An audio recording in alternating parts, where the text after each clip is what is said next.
aquí, en aquesta última casa del carrer del Sol, va néixer Alfons Camps, qui anys més tard seria el primer president del Casal Català de Brussel·les.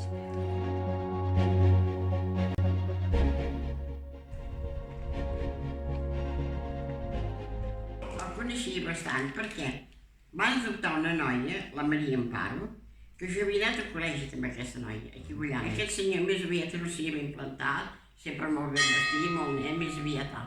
I més aviat era un senyor que l'estimava del poble per l'os de una persona de grandesa. Sempre anava ben trajat, ben vestit, no...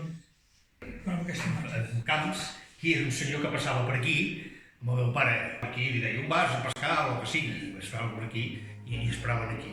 I mira, xerraven i jo sabia del que m'explicava el meu pare deia.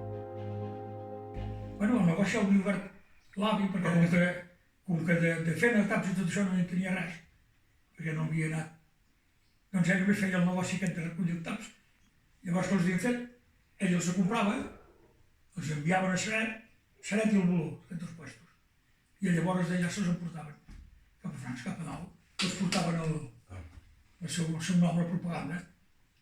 No, com que era bon taps, perquè el taps venien a l'estiu un mes o un mes i mig, venia, i s'estava a casa meu.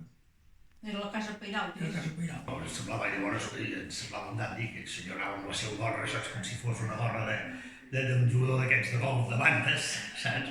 I anava amb trajos blancs o coses així, i me semblava allò, saps, que era vistós per I nosaltres. quan anàvem a pescar o corríem a dins de cada dia, igual, anava en roba més blanca, però anava sempre últim botó, I a nosaltres ens agradava veure'ls, allò que ens feia molta gràcia, que anés amb una panera d'allò de pescador i així, amb les canyes, anàvem.